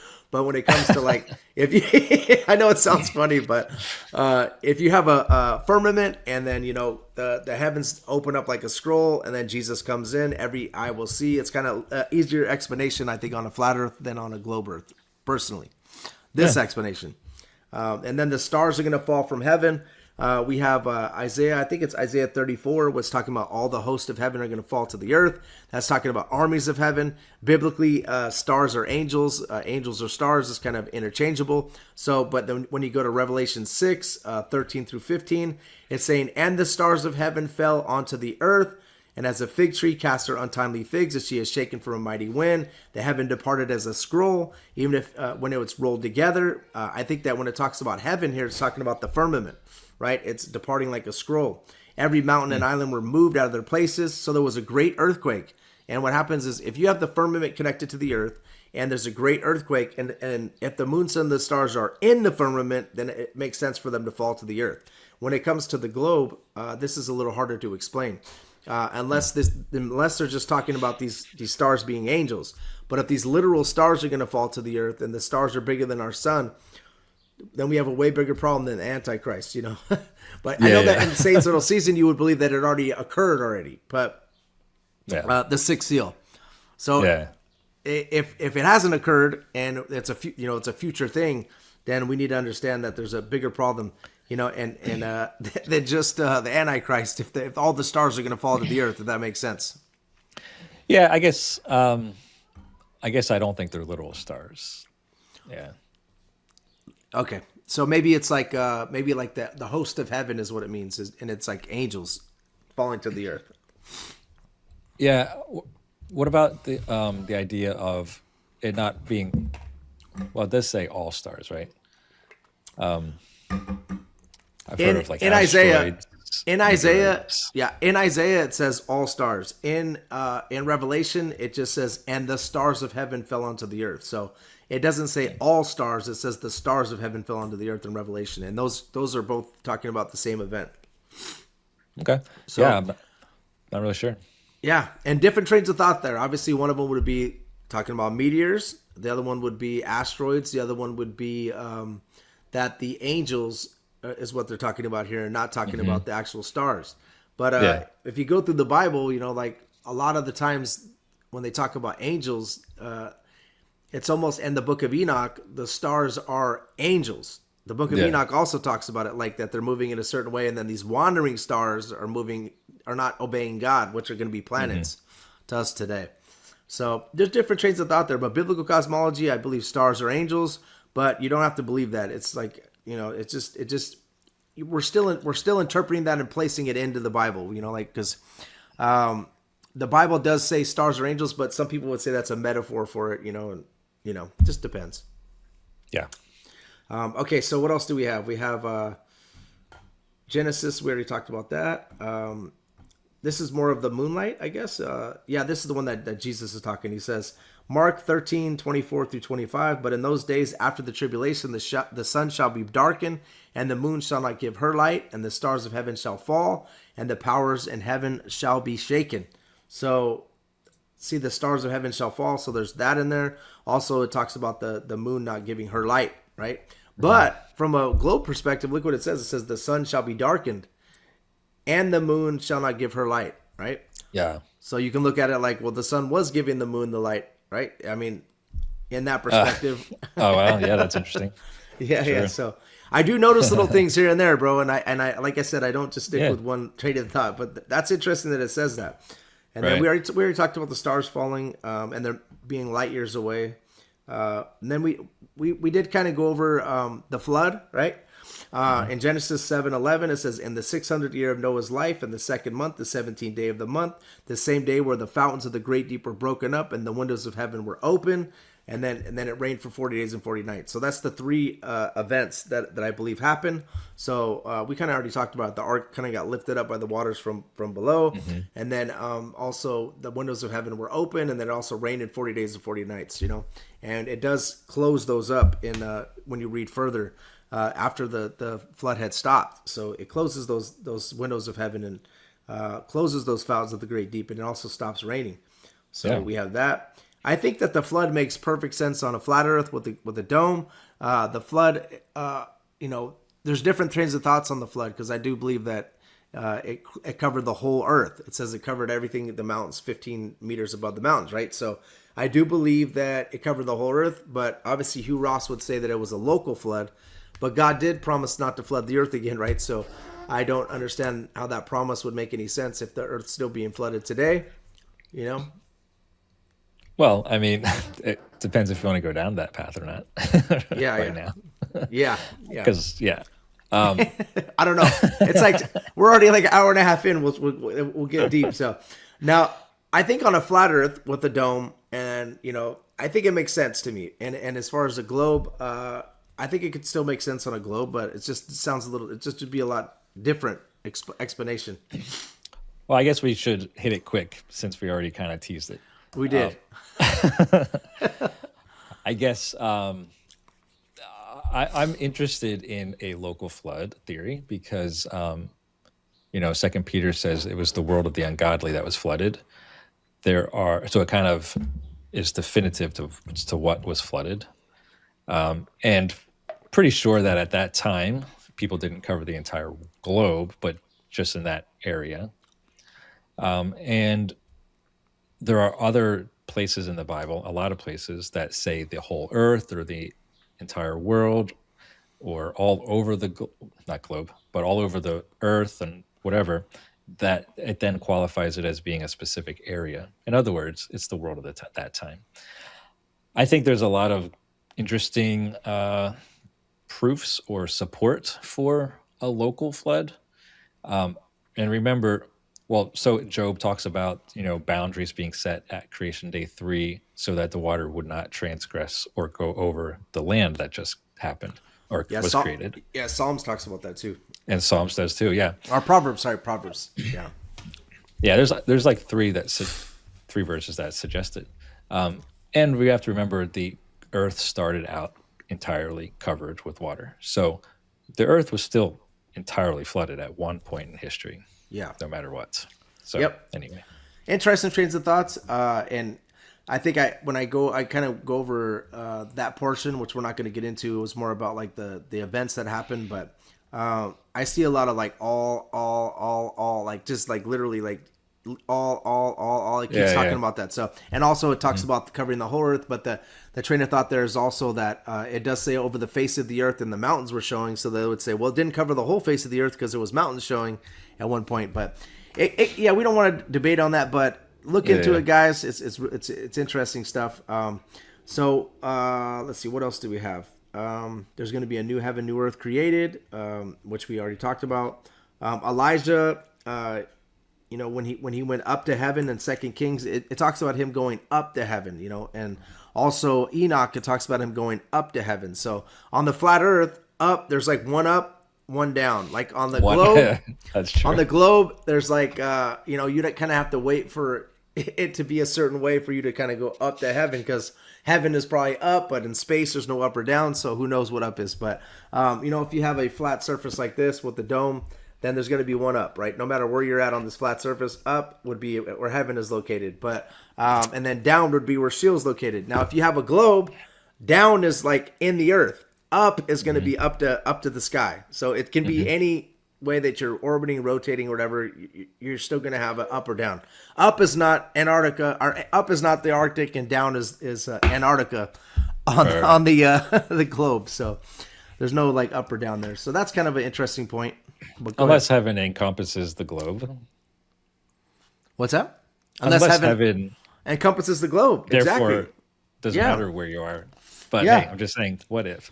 Yeah. I mean, that's the train of thought there. So, let's see. All right. So we have some sixes I could throw out there real quick. Obviously, that's going to be involved in the heliocentric model. Now, this is not my research. This is just what other people have kind of pulled up. Now, is that hopefully it's accurate. They say it's accurate, but I'll make sure. But so it's every 1 mile is 8 inches squared. So every if you go 1 mile, it's 0.66 of a foot, and then 10 miles is going to be 66.6 feet. If you go 1,000 miles, obviously it's going to get greater from there. So there's some sixes there. We have 66,600 miles an hour around the sun. And then the Earth's circumference is 600 by 6 by 6 nautical miles. 90 degrees, you take 23.4, which is the Earth axis, and you subtract 90, comes to 66.6 degrees. Isaac Newton just started writing the theory of gravity in 1666. The force of gravity on Earth is 666 newtons. The speed of sound is 666 knots. The diameter of the moon is 6 times 6 times 60. The distance to the moon is 6 times 60 times 666 miles.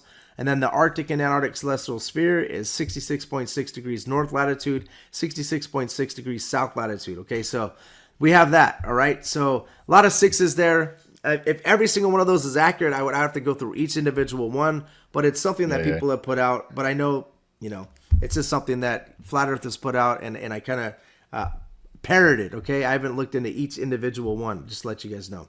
But I always like to finish this episode with it is finished. This is Genesis 2, verses 1 through 4. It says, "Thus the heavens and the earth and all the hosts of them were finished. And on the seventh day, God ended his work which he had done, and he rested on the seventh day from all his work. Then God blessed the seventh day and sanctified it, because in it he rested from all his work in which God had created and made." And then he says, "This is the history of the heavens and the earth, when they were created, in the day that the Lord God had made the earth and the heavens." Okay, so basically letting you know that this is the history of it. Like, this is where you need to come to look at how everything was created, what was created, who it's created by, the who, what, when, where, why of how creation was done is right here in Genesis. All right, so we need to understand that. So, and I understand that you believe that as well, and also Hugh Ross believes that, and all these other science Christians believe it as well. That is the history of the heavens and the earth, and the day, meaning you could either say the age it was created, or you could say the day that it was created. All right, other different interpretations on that. I could tell that you read Hugh Ross's book, or you've studied him before, because a lot of your stuff is pretty on par with his. I have. All right, yeah. Okay, so we already went over the fixed and immovable stuff. The next thing I would come up with is let's see. The next thing I would go with is do not worship the created, but worship the creator. All right. In Colossians 1, verses 15 through 18, it says, "He is the image of the invisible God, the firstborn over all creation. For by him all things were created that are in heaven, that are on earth, that are visible and invisible." Speaking of the different dimensions that you're talking about. All right. Yeah. "Whether thrones or dominions or principalities or powers, all things were created through him and for him. And he is before all things. In him all things consist. And he is the head of the body, the church, who was the beginning, the firstborn from the dead, that all things have preeminence." So that's obviously speaking of Jesus. There's God the Father, there's Jesus, the Holy Spirit. This is saying that he was there during this creation, right? So we have, when it says God said, exists, God said, let there be. Right? Yeah. I think he's created through Jesus. That's why it says that all things were created through him. Jesus is the word. So we need to understand that, like I said, there's 31,400 verses in the Bible, something around there. There's a whole bunch of different stuff that you need to read. What I'm doing on my show is I'm going through the whole entire Bible, right? From Genesis to Revelation. I do like a Sunday service and Wednesday service, right? And I'm basically going through the whole Bible. And it's similar to what I'm doing here, where I'm just explaining the Bible. But I try to do it from different angles. Like when it comes to eschatology, when I get to that point, I'm going to try to explain it from your guys' angle, if I can, the best I can. Also from the dispensationalist angle, and also from like an all millennialist angle, so that people kind of get all three to try to study and try to digest, And so that's what I try to do with my Bible studies. They're pretty all the other stuff, I mean, there's not a whole bunch of different views on some of the stuff that I'm going through. So I'm just explaining, what I'm gathering from the word, But when it comes to eschatology, I'll definitely try to speak of all that. But like I said, worship the Creator. Understand that we need to worship God. We don't need to worship the created. We just need to appreciate it. It's all the glory of God. Everything that He did for us is He created it for us. We're special to Him. So I think it's amazing. But so do you primarily stream those Bible studies on YouTube? I have YouTube, and then I also have Spotify and all audio platforms.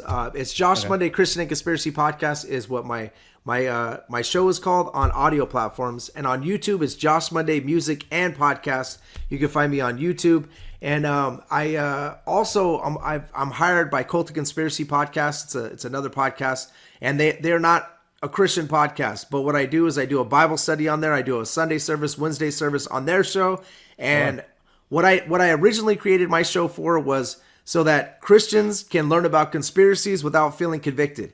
Because I used to go to listen to Sam Tripoli and a couple of these other podcasts, and what was happening is there's so much New Age influence that I start feeling convicted by listening to the show. So I don't want to get New Age influence. I don't want to get any of that stuff. I want to stick with the Bible. So I created my show, or God helped me create the show, to basically be a place where conspiracy theorists can go and not feel convicted, where I'm just basically showing you the biblical aspect of these conspiracies and what's really behind it, And so that's kind of what I got going. What I want to tell you guys is, everybody that's listening, I'm also going to be doing a observation from the earth. Okay, so God created the earth. I'm going to be standing on the earth doing an observation of the sun. I'm going to go to 53 degrees north, which is Edmonton, Canada, and then I'm going to go to 53 degrees south, which is Punta Arenas, Chile. I'm going in June 21st. I'm going to be in Edmonton, Canada. And December 21st, which is exactly 6 months later, I'm going to be in Punta Arenas, Chile. The reason why I'm doing this is because on Jaron's show, Jaronism, he made a claim that the earth is symmetrical, right? So he's basically saying that the sunrise and sunset, because there's going to be a 24-hour sun in the Arctic during that time, on June 21st. And then there's going to be a 24-hour sun in the the Antarctic on December 21st, is what the globe claims. So by me going to Punta Arenas, Chile, I'm going to be in between the equator and, if it is a globe, and Antarctica. And I'm going to be able to film the sun from there, and also film the sun, obviously, from Edmonton, Canada. So that's what I'm doing as an observation. And I'm going to be going with Jaron because he's the one that made the claim. I said, you make the claim, let's go. And he said, wow. Let's go. And he bought his ticket. I bought my ticket. I am doing a GoFundMe just to kind of make the wife happy wife, happy life, because I did spend $2,500 on my own money. But you can find that on my YouTube if you want to donate to this cause. But yeah, so that's what's happening. And God said to test all things, right? I need to test all things. The 24-hour sun in Antarctica is something that people are claiming in the flat Earth community that it's fake, that all the footage is fake, and that there's no 24-hour sun in Antarctica. I have had somebody on my show just recently. It was an organic conversation. The guy basically told me that he works at McMurdo Station. And he installs garage doors for in Orange County. His dad has one of the biggest companies in Orange County. He got a government contract, and he ended up going down to Antarctica, and he said that there's a 24-hour sun. So I have a witness that there is, and they also filmed it down there. So the flat Earth community is in contention with that right now. So I can't afford to go to Antarctica. Obviously, it's about 25 to 30,000. So I can't afford to go to Punta Arenas, Chile, though. It's about $1,500 to go. And it's a place that is accessible by humans. So when I go to film the sun, you guys can all go if you guys want to go. So you can't say that I'm faking anything. I'm just going to go down there just to film the sun and see what it's doing. If that makes sense. Love to do that. That'd be a lot of fun. Yeah. So I'm very happy. Go ahead. Any questions before I take off? Do you think, just based on this trip you're doing, if you do see a 24-hour sun, do you think that that's absolute proof of a globe? I think that that's a globe claim, right? And then also, I'm not going to be able to see the 24-hour sun from Punta Arenas, but what I will be able to see is that the sun is located to my south. Now, proof of a globe is this. If you are in Antarctica and the sun is to your south, and it's above the heads of people in Australia at that time. I think that's pretty good proof of a globe, because that means that Australia is on the other side of the globe, and the sun is over their head while you're looking at the sun to your south. Does that make sense? Because on a flat Earth, Antarctica's around the whole outside. So for it to even have a 24-hour sun would be very difficult to explain on a flat Earth. But some people are trying to come up with different theories, but it's not explained yet. And obviously I haven't been to Antarctica, and I haven't been able to actually see that. So I'm only going off of their words, Pastor Will Duffy, Jaron, and Whitsitt. But there's also, I also had another guy come on my show and said that there is. And then I had another guy that I was just talking about. This guy's a pastor. I'm talking about healing faith. And behind him, I see a picture of Antarctica. I just asked him, hey, have you been to Antarctica? He says, yes. I said, was there a 24-hour sun? He says, yes. So I got 3 people already that say it. So it's something that, is it absolute proof of a globe? It's a globe claim. If you had like 3 hats, one where it only works on the globe, one where it only works on flat Earth, and then one where it works on both, that's when I think that it proves the AE map wrong for sure. That AE map that the flat earthers use, I don't think, if there is a 24-hour sun in Antarctica, we can't use the AE map anymore. The Antarctica cannot be around the outside. Has to be something different than that. Personally, I believe that. And you know what? That's kind of my take as of right now. With we talked about the moon landing earlier, and about this conversation with the shape of the Earth. I think that there's something weird going on, and we don't know the truth. And so I don't know. There seems to be some support for both, but I just think there's definitely something unusual going on here, and there's probably some reason why there's confusion. Yes. So next show that me and you should do, we should do young Earth and old Earth creation, and I'll go over like the young Earth perspective. You go over the old Earth perspective, and I know both sides, and you seem to know a lot about the old Earth. And I think that me and you could have a great conversation. And obviously we're brothers in Christ, and everything will be copacetic, and we'll enjoy it for sure. That sounds awesome. Really appreciate you coming on and talking about biblical cosmology. And for anyone listening, go check out Josh's YouTube channel. You'll get a lot of information there. Thanks a lot, Josh. Thank you. God bless all of you. I appreciate you. Thank you, sir.